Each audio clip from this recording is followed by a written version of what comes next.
FM 102.4 मेगाहर्ट्झवर हे आहे आकाशवाणीचं अकोला केंद्र. महिला विश्व या कार्यक्रमाचे सादरकर्ते विनोद गवळी यांच्यासह मी सुवर्णा जाधव सर्व रसिक श्रोत्यांचं कार्यक्रमात अगदी मनापासून स्वागत करते आहे. मंडळी, महिला विश्व या कार्यक्रमामध्ये आपण नेहमीच वेगवेगळ्या क्षेत्रामध्ये कार्यरत असलेल्या महिलांना आपल्या आकाशवाणीच्या स्टुडिओमध्ये बोलवण्याचा प्रयत्न करत असतो. महिला म्हटलं की त्यांच्यावर कुटुंब आणि सर्व सामाजिक आर्थिक जबाबदाऱ्या असतात आणि ह्या सगळ्या जबाबदाऱ्यांची सांगड महिला कशी घालतात, हे सगळं करत असताना त्यांना कोणत्या अडचणी येतात आणि या अडचणींवर मात करूनसुद्धा त्या आपल्याला सिद्ध करतात. प्रत्येक क्षेत्रात आपण पाहतो आहोत की महिला आज कुठेही कमी नाहीत. अगदी कौटुंबिक जबाबदाऱ्यांपासून ते पंतप्रधान पदापर्यंत महिला अगदी प्रत्येक गोष्टीमध्ये आपल्याला सिद्ध करून ती कुठेही कमी नाही हे पाहतात. मंडळी, आज आपल्या आकाशवाणीच्या स्टुडिओमध्ये आपण आमंत्रित केलं आहे सेवानिवृत्त विस्तार अधिकारी पंचायत समिती अकोला तसंच महाराष्ट्र शासनाचा सावित्रीबाई फुले आदर्श शिक्षिका पुरस्कार ज्यांना मिळालेला आहे अशा विद्या बनाफर मॅडम यांना. मॅडम, तुमचं आकाशवाणीच्या स्टुडिओमध्ये अगदी मनापासून स्वागत. नमस्कार. नमस्कार मॅडम.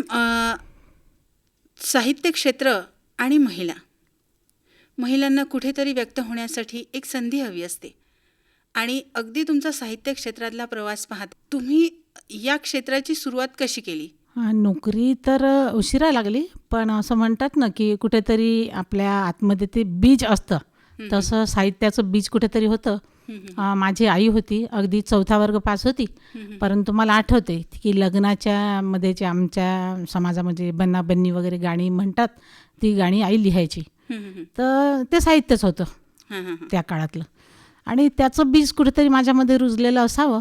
आणि मला शालेय काळामध्येच अवांतर पुस्तकं असे ठेवलेली असली कुठे बाजूला, लायब्ररीचं कपाट वगैरे दिसलं की वाचायची इच्छा व्हायची, खूप आतून अशी उर्मी जागृत व्हायची की आपण अभ्यासाव्यतिरिक्तची पुस्तकं वाचले पाहिजे. आणि वाचता वाचता मला असं कधी 2 ओळी 4 ओळी अशी छोटीशी कविता असं लिहायची कधी आवड निर्माण झाली 10वी त्यानंतर जवळपास. आणि D.Edच्या काळामध्ये मग माझी पहिली दुसरी कविता जन्माला आली असावी आणि तिथून मग थोडंसं हळूवारपणे आणि सुरुवात झाली. मग तो काळ असा होता की वृत्तपत्र पण जास्त नव्हते आणि त्यानंतर माझं लग्न वगैरे झालं. D.Ed झाल्यानंतर 2-3 वर्षानंतर मग पेपर वगैरे घरी लावलेला होता, त्यात कोणाकोणाच्या कविता यायच्या. तर मला असं वाटू लागलं की आपण खूप लिहत नाही, पण याची येऊ शकते तर माझी पण पेपरमध्ये आली पाहिजे.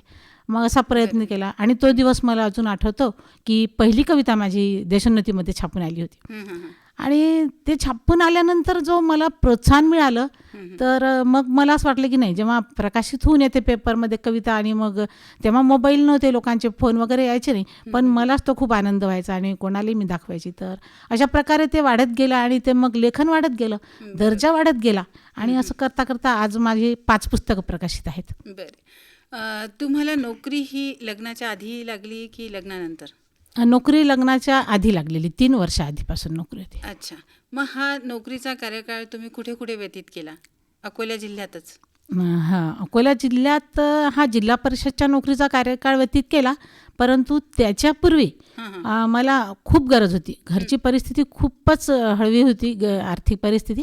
वडील लहानपणीच वारलेले आणि 4 भावंड आम्ही होतो, 5 भावंड होतो, 1 भाऊ 4 बहिणी.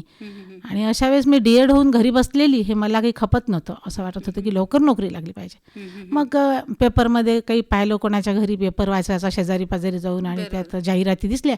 मग एक जाहिरात अशीच होती, आश्रमशाळा, आदिवासी आश्रमशाळा केंद्र सरकारची. तर त्यामध्ये मी फॉर्म म्हणजे गेली मी प्रत्यक्ष तिथे त्यांनी दिलेल्या पत्त्यावर ऐन मुलाखतीला आणि माझा नंबर लागला अमरावती मेळघाटमध्ये. आणि तिथे मी 1 वर्ष जे राहिली, 8 महिने राहिली मी, 1 वर्षसुद्धा नाही राहिली, कारण त्यानंतर मला जिल्हा परिषदच्या नोकरीची ऑर्डर आली. परंतु ते जे 8 महिने आहे ती मी आत्ता लिहून काढलं ते खरं म्हणजे. तेव्हा काही खूप एवढं लिहत नव्हती. 8 महिने म्हणजे मेळघाट डायरी नावाचे मी 5 भागामध्ये लिहिलेलं आहे. तर एक एक दिवस लिहून ठेवण्यासारखा. कारण मी अतिशय दुर्गम भाग आहे हां, मेळघाट म्हणजे. वडील नाही, मोठा भाऊ नाही आणि इतक्या दुर्गम भागात एक अनमॅरिड मुलीने, अविवाहित मुलींनी राहणे आणि जी आव्हानं मला आली आणि त्याच्यामुळे मला ती नोकरी सोडावी लागली. नाही तर ती चांगल्या पैशाची नोकरी होती आणि सुखाची होती, मेळघाटात होती, पण असुरक्षित होती मी तिथे. ती सोडून मग मी जिल्हा परिषदमध्ये आली आणि मग जिल्हा परिषदमध्ये माझं पहिलं गाव पाथर्डी, तेल्हारा तालुक्यातलं. हां, त्याच्यानंतर पाथर्डीनंतर अंदुरा, बाळापूर तालुक्यातलं. त्याच्यानंतर अकोला पंचायत समितीमध्ये अकोला तालुक्यातलं, मग शिवर, शिवणी आणि अमानतपूर, अशी एक कौलखेड जहांगीर आहे. अशा गावांमध्ये माझी गावांमध्ये तुमची सगळी नोकरी केली झाली. बोलता बोलता मॅडम तुम्ही असं म्हणालात की माझी आई लिहायची किंवा ती गाणी म्हणायची, तर ती बनाबनी हा शब्द आणि मराठी साहित्य मला जरा फरक वाटला. तर बनाबनी ही भाषा वेगळी आहे का, की ते साहित्य वेगळं आहे का? हां, मला याचा उल्लेख करायला आवडेल की माझी मातृभाषा हिंदी आहे. अच्छा. माझी मातृभाषा हिंदी आहे आणि लहानपणापासून शिक्षण वगैरे मराठीतून झाल्यामुळे ते मराठीतच रुजत गेली मराठी आणि मराठीतच मी प्रगल्भ होत गेले आणि त्याच्यामुळे मराठीतच लेखन घडत गेलं. पण आई मात्र हिंदी लिहायची. घरातलं सगळं वातावरण हिंदी. आम्ही राजपूत म्हणजे ठाकूर समाज आमचा पूर्ण. बन्नाबन्नी आमच्या याच्यातल्याच लग्नामध्ये म्हटल्या जातात, मराठी नाही. तर त्याच्यामुळे मी मातृभाषा हिंदी, शिक्षण आणि नोकरी मराठीतून. आणि विशेष तिसरी गोष्ट इथे सांगायला आवडेल की मी नोकरीमध्ये जेवढे वर्ष नोकरी केली, मी इंग्रजी शिक्षिका म्हणून इंग्रजी विषयासाठी स्पेशलचे पद होतं माझं. मी इंग्रजी शिकवलं पूर्ण नोकरीमध्ये. अरे वा. अशा तिन्ही भाषांचा संगम झालेला होता. सेवानिवृत्त झालात विस्तार अधिकारी म्हणून. हा नोकरीचा कार्यकाळ पाहता तुम्हाला बरेच चढ उतार या क्षेत्रामध्ये आले असतील. तर असं काही तुमच्या आठवणीतलं आहे का एखादा अनुभव जो आम्हाला आमच्याशी तुम्ही शेअर करू शकाल? माझ्या या नोकरीमध्ये अनुभव म्हणाल तर एवढे आहेत की मला तर असं वाटतं की जिल्हा परिषद शाळेतली शिक्षिका म्हणून मी जर मला पुन्हा नवीन जन्म माणसाचाच मिळाला, म्हणजे मानव जन्मच असला, तर मी जिल्हा परिषदची शिक्षिकाच व्हावं. कारण इतके छान अनुभव असतात की तुम्ही विचारही करू शकणार नाही. त्याच्यावर मी एक एक गोष्ट सांगत बसली तर इतके वेगवेगळे विद्यार्थी, इतकी आव्हानं असतात आमच्यासमोर आणि त्या विद्यार्थ्यांना आम्ही जी माया देतो, जे आईवडिलांना ते गोष्ट सांगत नाही, ती गोष्ट आमच्याजवळ व्यक्त होतात ते विद्यार्थी. आणि त्यांच्या घरातली परिस्थिती, काही व्यसनाधीन, काही शेतकरी असलेले त्यांचे विद्यार्थी, काही गावामध्ये, आता मी शिवनीश्वरमध्ये होती तर MIDC भाग होता, तर सगळे ते कारखान्यामध्ये काम करणाऱ्यांचे मुलं. तर असे खूप भयानक अनुभव आहे की ते मी सेवानिवृत्तीच्या दिवशी माझं एक पुस्तक प्रकाशित केलं. मला खूप इच्छा होती की मी हे सगळं लिहून काढावं, की लोकांना समजावं की एका जिल्हा परिषद शिक्षिकेची नोकरी कसा पूर्ण प्रवास असतो. सोपी तर नाहीच, पण मी ते कठीण याला मी एन्जॉय केलं, मी आनंद लुटला त्याचा, की असं मला कुठे पाहायला एखाद्या खाजगी शाळेत नोकरी केली असती तर हे सगळं नसतं मिळालं. वेगवेगळे अनुभव मला खूप घ्यायला मिळाले आणि खूप वेगवेगळे विद्यार्थी मिळाले मला. मतिमंद विद्यार्थी असतात. एक समावेशित शिक्षक म्हणून जेव्हा सर्व शिक्षा अभियानामध्ये विभाग आला, त्यामध्ये काही अपंग, काही मतिमंद असे विद्यार्थी जेव्हा वाटायला आले. एका विद्यार्थिनीच्या ऑपरेशनसाठी मी तिला जेव्हा पुढे रेफर केलं, तिच्या पाठीला खूप मोठं हे कुब्बड सारखं असं आलेलं होतं आणि तिची ते मी माध्यम ठरली त्याला आणि ते खूप मोठं ऑपरेशन फ्रीमध्ये झालं आणि तिच्या आईच्या चेहऱ्यावरचा आणि तिच्या चेहऱ्यावरचा आनंद. ती कौलखेड जहांगीरची मुलगी होती. एक भरतचा माझा विद्यार्थी आहे जो त्याची 75% दृष्टी गेलेली होती आणि त्यामुळे त्याने शाळा सोडली होती. त्याला मी पुन्हा शाळेत आणलं शाळाबाह्य विद्यार्थ्यांच्या सर्वेक्षणामधून आणि आज तो MPSC पास झालेला आहे. अरे वा. त्याला सांगितलं तर डॉक्टरने की याची उरलेली 25% सुद्धा दृष्टी जाणार आहे हळूहळू. पण त्यांनी माझंही चॅलेंज स्वीकारलं आणि मी त्याला पूर्ण पाठपुरावा साथ दिली. आणि असे अनुभव इतके आहेत की मी त्या ज्ञानयज्ञातील एक समिधा माझी हे पुस्तक लिहिलं आणि माझं हे जी पूर्ण नोकरी आहे हे माझी एक समिधा मी त्या ज्ञानयज्ञामध्ये माझी टाकलेली आहे. ते पुस्तकामध्ये तुम्ही सगळं मांडलं असं मला वाटते आणि मी खूप आनंद ह्या नोकरीचा घेतला. माझ्या हातून खूप सत्कार्य घडले असं वाटते आणि जेवढे विद्यार्थी आहेत आताही भेटतात, कोणी डॉक्टर, इंजिनियर, आणि हे असे जे अपंग किंवा असतील ते तर इतके नाव काढतात. आणि जेव्हा पायाला आपण हात जेव्हा आपले विद्यार्थी एवढ्या उच्च पदावर जातो तो आनंद खूप काही वेगळा असतो. खूप मोठा त्याच्यासमोर असं वाटते की मी कलेक्टर जरी झाली असती तरी हा आनंद माझ्या वाट्याला आला नसता. बरोबर. तो आनंद आहे. तुम्ही नोकरी लागल्यानंतरही तुमचं शिक्षण सुरू ठेवलं का मग? तो असा मुद्दा आहे की नोकरी लागल्यानंतर शिक्षण तर सुरू ठेवलं 3च वर्ष, पण 3 वर्षानंतर जेव्हा लग्न झालं, हं, हं. पुरुष प्रधान संस्कृती आहे आपली, तर मला 12 वर्षापर्यंत परवानगी नाही मिळाली, शिकायचं नाही असं होतं. 12 वर्ष मी पुस्तकाला हात नाही लावू शकली, नाही तर आतापर्यंत मी खूप जास्त शिकली होती. आणि दुसरी गोष्ट, मग 12 वर्षानंतर मी कोणत्या तरी कारणानं मला परवानगी मिळाली, करायला लागलं, तर मग मी BEd आणि MA एक सोबत केलं. आणि त्याच्यानंतर मग मात्र मी सोडलं नाही पिछा. आणि मग थोडंसं संघर्ष आला माझ्या आयुष्यात, फार मोठं वादळ आलं. मग मी एकल पालकत्व करून माझ्या मुलाला मोठं करायचं ठरवलं आणि त्याच्यामध्ये खूप लक्ष दिलं. आणि त्याचं इंजिनिअरिंगपर्यंतचं सगळं शिक्षण झाल्यानंतर मी पुन्हा डबल MA केलं. आणि आता मी 3 वर्षापूर्वी, म्हणजे सेवानिवृत्त व्हायच्या 3 वर्षा अगोदर मी PhDची एंट्रन्ससुद्धा दिली. अरे वा. म्हणजे मी खूप आसुसलेली होती शिक्षण, कारण लहानपण खूप कठीण केलं, वडील वारले, आईने खूप कष्टातून. असं वाटते की तेव्हा आपल्याला माणूस हा शिक्षण शेवटच्या क्षणापर्यंत विद्यार्थी विद्यार्थी असू शकतो. असतो आणि असायला पाहिजे. की शिक्षणामुळे मला माझ्यात झालेले बदल दिसत आले की शिक्षणाने खूप परिवर्तन होते माणसामध्ये. परिवर्तन होते. आता शिक्षण माणूस म्हणतात की माणूसच नाही होऊन राहिलेला, बाकी सगळं काही होत आहे माणूस, पण माणूस की माणसाला माणूस म्हणून बघणं हा दृष्टिकोन शिक्षणामुळे डेव्हलप होतो. रसिक श्रोते हो, मला तुम्हाला सांगायला आवडेल की मॅडमचे माझ्या आकाशातील रंग आणि कल्पभेद हे 2 काव्यसंग्रह प्रकाशित आहेत. तसेच असिलता हा वैचारिक लेखसंग्रह, ज्ञानयज्ञातील एक समिधा माझी हे आत्मवृत्त, आणि गजानन महाराजांवरती आधारित आध्यात्मिक एक ग्रंथसुद्धा त्यांचा प्रकाशित झालेला आहे. तर हे सगळं आपण जेव्हा ऐकतो आहोत तेव्हा मला एक प्रश्न असाही पडतो की तुमचे काव्यसंग्रहही प्रकाशित आहेत, वैचारिक लेखही प्रकाशित आहेत, आत्मवृत्तही प्रकाशित आहेत, आणि अध्यात्मावरती सुद्धा तुमचं एक ग्रंथ प्रकाशित आहे. तर सगळ्या प्रकारचं साहित्य तुम्ही हाताळलेलं आहे.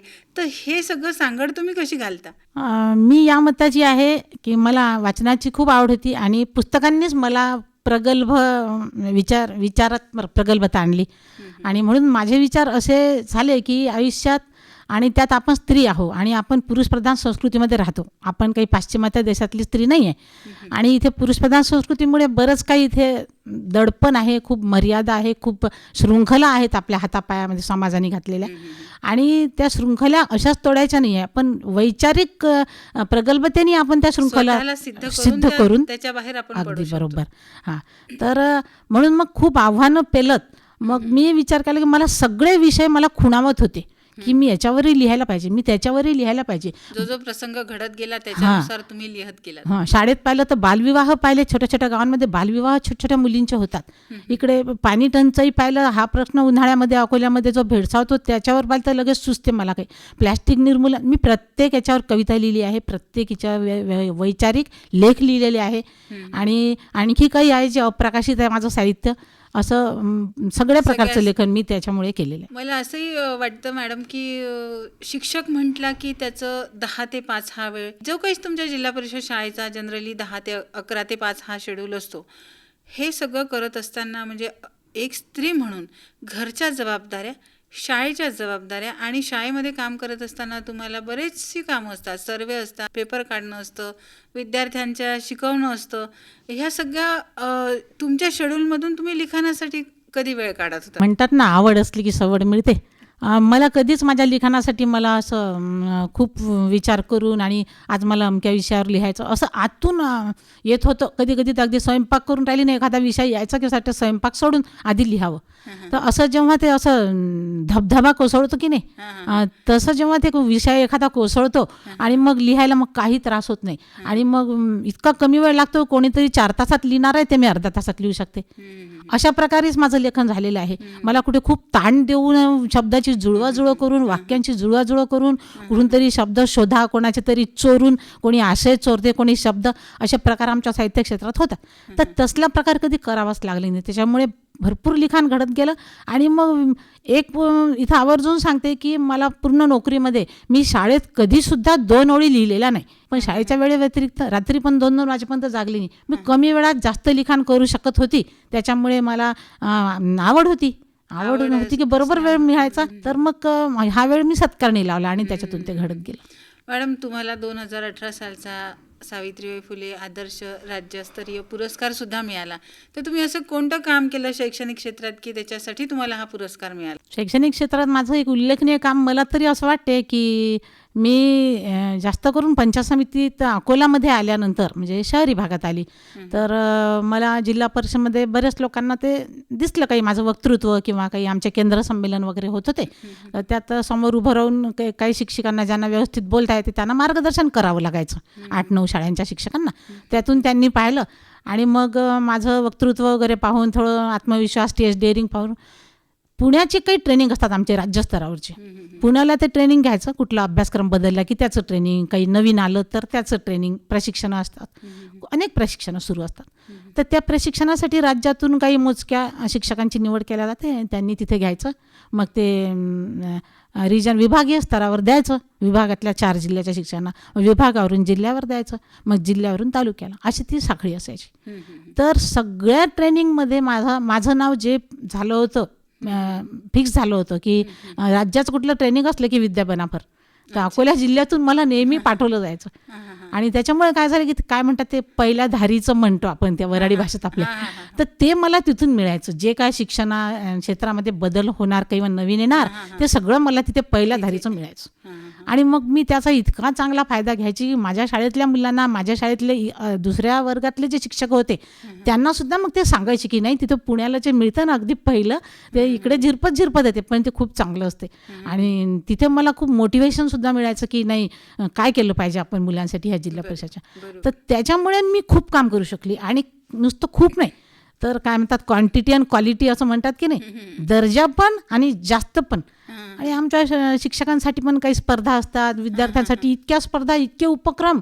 मला असं वाटायचं की ह्या गरिबांच्या मुलांना कोण संधी देणार, कोण मंच देणार, मीच देणार ना.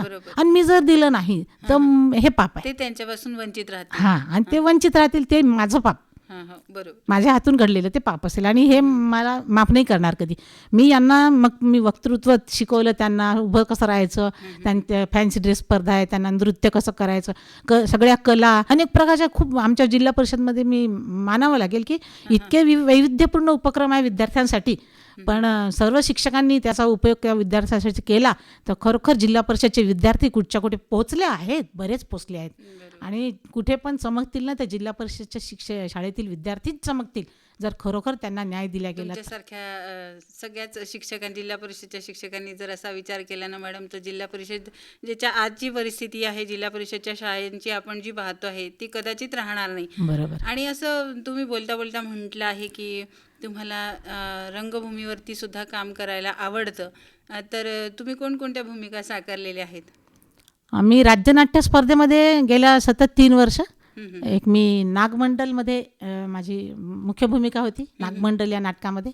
एक वळण नाटकामध्ये थोडीशी छोटी भूमिका होती. आणि एक वृंदावन नाटक होतं, त्यामध्ये सुद्धा माझा लीड रोल होता. राज्यनाट्य स्पर्धा दरवर्षी आपल्या अकोला केंद्र असते, त्याच्यात असतात आणि मी त्याच्यात भाग घेत असते. आणि लिखाण आणि रंगभूमी याच्या क्षेत्राशी कसा काय संबंध आला? म्हणजे अगदी लिखाणातून रंगभूमीवरती काम करणं काय आहे की ह्या कला या सदरातच मोडतात ना या सगळ्या गोष्टी. आणि कला म्हटलं की मला आता कुठे रंग जर तुम्ही माझ्यासमोर ठेवले ना, माझा हात ते ब्रश दिसलं की मी आता पेंटिंगचं वगैरे सुरुवात केलेली आहे. सगळ्याच कला मी गायनसुद्धा केलेलं आहे स्टेजवर, मंचवर मला जेव्हा संधी मिळाली तेव्हा. कलेमधलं सगळं काही आहे ते मला जिथे मिळालं. मी अगदी शाळा करून आली 5:30 वाजता की मला 15 मिनिटानंतर घराच्या बाहेर पडावं लागायचं नाटकाच्या प्रॅक्टिससाठी 2-3 महिने. आणि मी ते करायची. माझा थकवा वगैरे काहीच नाही, कारण त्याच्यात आवड होती. कुठलीही कला मला खूप आवडते, त्यासाठी मी थकवा वगैरे सगळं विसरून जाते. बघा श्रोते हो, एक स्त्री म्हटलं आणि एक शिक्षिका आहेत विद्या मॅडम, त्यांच्यामध्ये लिहिण्याची सुद्धा त्यांना आवड आहे, रंगभूमीवरती सुद्धा त्या काम करतात. आणि एक कला शिक्षक म्हणून किंवा कोणत्याही क्षेत्रातून विद्याताई आपल्यासोबत आहेत. आणि त्यांचा जो काव्यसंग्रह प्रकाशित झालेला आहे त्यातली एखादी कविता मॅडम आम्हाला माझं जास्तीत जास्त लिखाण महिलांवर आहे. हं, हं, हं. महिला अत्याचार, महिला सशक्तीकरण, सबलीकरण याच्यावर आहे. तर त्याच्यातली एक थोडीशी माझी गाजलेली गझल आहे, ती मी इथे सादर करते. गझलेचं शीर्षक आहे ती.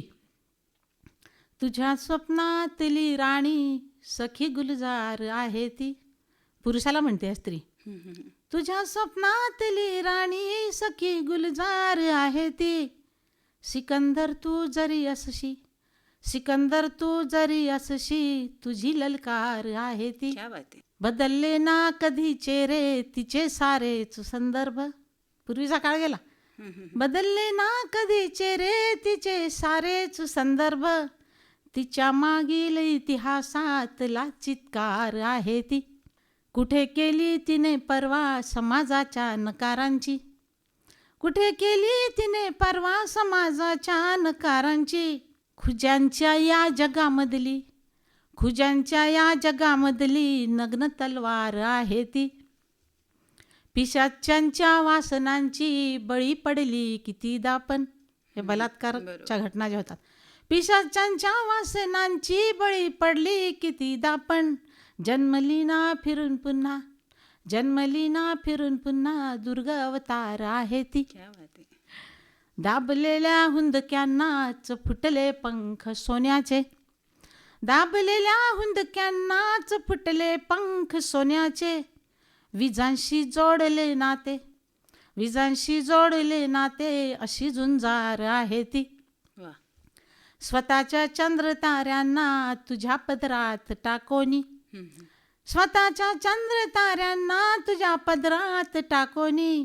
रीती होते तुझ्यासाठी, रीती होते तुझ्यासाठी, किती दिलदार आहे ती. क्या बात आहे. कुणाच्या मालकीचे मन, कुणाचे नातीचे हे तन, हं, हं. कुणाच्या मालकीचे मन, कुणाचे नातीचे हे तन. विधात्याच्या विणेमधली मधुर झणकार आहे ती. वा. विधात्याच्या विणेमधली मधुर झणकार आहे ती. आणि शेवटचा शेर असा आहे की तिची उंची नका मोजू, तिची उंची नका मोजू, तिला कुंपण नका घालू. हं, हं. तिची उंची नका मोजू, तिला कुंपण नका घालू. कारण जिजासाऊ विचारांची बरसती धार आहे क्या ती. बात आहे. क्या बात आहे. जिजासाऊ विचारांची बरसती धार आहे ती. सिकंदर तू जरी अशी, तुझी ललकार आहे ती. सावित्रीची लेकीने ही खूप सुंदर कविता इथे सादर केली. खूप खूप धन्यवाद मॅडम. तुमची एक कविता एक विद्यापीठाच्या अभ्यासाला सुद्धा आहे, ती कोणती कविता आहे? ती बालश्रमिक नावाची कविता आहे. की आम्ही शाळेत असताना पाहतो आम्ही की मुलं शेतात कामाला जातात, जत्रेमध्ये काही फुगे विकायला, असे अनुभव आम्हाला आले आणि त्यातून सुचत गेली मला. त्याच्यातून लिहिलेली ही कविता आहे. त्याची निवड माझी अमरावती विद्यापीठाच्या BCom फायनल इयरच्या अभ्यासक्रमाला झालेली आहे. आणि मॅडम अजून एक, आयुष्यातले हे जे चढ उतार आहेत, आतापर्यंत तुम्ही जे हे साहित्य लेखन केलेलं आहे आणि तुमच्या सेवानिवृत्तीच्या कार्यकाळानंतरचा हा जो काळ आहे, याच्यामध्ये आजपर्यंतचं तुमच्या ह्या यशाचं श्रेय तुम्ही कोणाला देऊ इच्छिता? या यशाचं श्रेय तर मी खरं म्हणजे माझ्या कुटुंबातून मला सर्वात जास्त सपोर्ट मिळालेला आहे माझ्या मुलाचा. हं, हं, हं. मी त्याला कधी ट्युशन लावली नाही, त्याला कधी शाळेत पोचवायला गेली नाही, त्याला शाळेत कधी भेटायला त्याच्या शिक्षकांना गेली नाही आणि घरात त्याला घेऊन अभ्यासालाही बसली नाही कधी. त्यांनी स्वतःचा अभ्यास स्वतः केला. आणि त्याच्यामुळे आणि माझं काही कुठे यश दिसलं की आई कुठे सूत्रसंचलन करते आहे, आई कुठे अखिल भारतीय साहित्य संमेलनात सादरीकरण करते आहे किंवा साहित्य संमेलनमध्ये जात आहे बाहेरगावी एकटा दुकटा राहिला, त्यांनी कधी असं मला अडवलं नाही. आणि आजही तो दिल्लीला नीती आयोगमध्ये कार्यरत आहे. तो BTech झाला आणि खूप टॅलेंट आहे आणि आजही मला तो समजून घेतो. आणि एकल पालकत्वातून मी जेव्हापासून सुरुवात केली तेव्हासुद्धा त्याला असं नाही वाटलं की हिनी आता माझ्याकडे खूप जास्त लक्ष द्यायला पाहिजे म्हणून, की वेगळं काही करायला पाहिजे किंवा तू माझ्याकडे लक्ष देत नाही, अशा प्रकारचं वाक्य तो कधीच बोलला नाही. आणि त्याच्याकडे ते श्रेय जाते. तो माझा आत्मविश्वास वाढत गेला, मी त्याचा वाढवत गेली. तो त्याच्या क्षेत्रामध्ये यशस्वी होत गेला, मी माझ्या क्षेत्रात. आणि हा आत्मविश्वास आम्ही कधीच डळमळू दिला नाही. आणि काही एक शक्ती असते, ईश्वरी शक्ती. आमचे भैयूजी महाराज माझे सामाजिक गुरु आहे.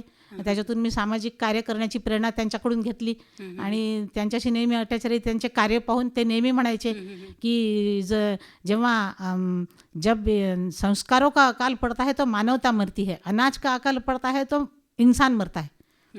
तो मानवता नाही मेली पाहिजे. माणूस मेला तर चालते, पण माणसातली मानवता, माणूस आज पशु होत आहे आज माणसाचा. तर त्यांचे विचारही मला नेहमी प्रेरणा देतात. तर असे गुरु आहेत. आणखी आध्यात्मिकही मी करत असते, त्याच्यातूनही काही होत असेल. मी कधीच उन्मळून कोलमडून पडली नाही. खूप आव्हानं आली. खूप काही नाती आहेत माहेरची सुद्धा, अगदी विकल्या गेले म्हटलं तरी चालते, कारण हा कलियुग आहे. इथे पैसा फार मोठा आहे, नाती वगैरे सगळे दुय्यम झाले आहेत. तर अशी खूप आव्हानं आली आयुष्यात, पण मी कोलमडली नाही आणि त्याच्यातून मला ह्या सर्वांचं सहकार्य मिळत गेलं. या सर्वांनाच मी त्याचं श्रेय देते माझ्या यशाचं. बरे, तुम्ही आकाशवाणीसुद्धा ऐकता. बोलता बोलता तुम्ही मला म्हणालात की आकाशवाणीचे कार्यक्रमसुद्धा तुम्हाला आवडतात आणि तुम्ही ऐकतात. आकाशवाणी आणि संगीत हे खूप दृढ असं नातं आहे. तर तुम्हाला आकाशवाणीवरनं तुमच्या आवडीचं काय गाणं ऐकायला आवडेल? हां, माझ्या आकाशवाणी मला मी जुने गाणे दिवसभर सुरू असते माझे आकाशवाणीवर. मी विविध भारती पण ऐकते, आपले अकोला FM पण ऐकते आणि टाईम टू टाईम बदलत असते. पण मला ते टी व्ही वगैरे पाहिल्यापेक्षा किंवा सिरियल, नाटकं हे पाहिल्यापेक्षा मला जुन्या गाण्यामध्ये खूप आवड आहे आणि ते मी ऐकत असते. आणि संगीतसुद्धा माझी एक थेरपीच आहे. मला थोडंसं टेन्शन आलं, काही रात्री मला जर झोप नाही आली, मी लगेच जगजीतची गझल वगैरे लावून क्या टाकते बात आहे. आणि मला झोप येऊन जाते. लगेच मी त्याच्यातून परावृत्त होऊन जाते. जे विचार वादळ आलं असेल डोक्यामध्ये, आकाशवाणी. संगीत ही अशी एक गोष्ट आहे की जे माणसाला जगणं सोपं करतं. अगदी अगदी माणसाचा जो काही ताण असेल तो कमी करतो. तर आज आपल्याला आपल्या या आकाशवाणीच्या माध्यमातून तुम्हाला कोणतं गाणं ऐकायला आवडेल? आकाशवाणीच्या माध्यमातून मला जगजीतची गझल ऐकायला आवडेल. ये दौलत भी ले लो, ये शौहरत भी ले लो. क्या बात आहे. आपण आकाशवाणीच्या स्टुडिओत आलात आणि तुमचा वेळ दिलात त्याबद्दल आकाशवाणी परिवारातर्फे मी आपले खूप आभारी आहे. धन्यवाद. धन्यवाद.